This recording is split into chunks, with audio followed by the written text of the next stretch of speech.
A Google business account may only be visible to managers for several reasons.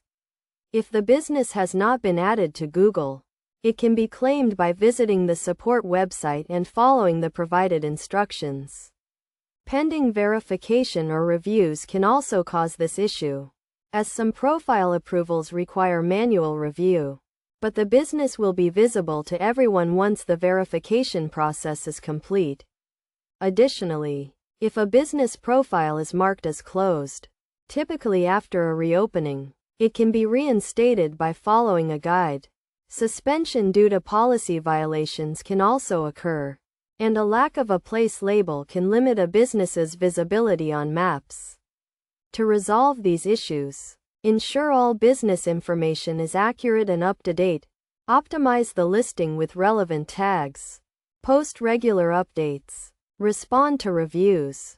And comply with guidelines. By addressing these potential problems, a business can increase its visibility and become accessible to everyone, not just managers.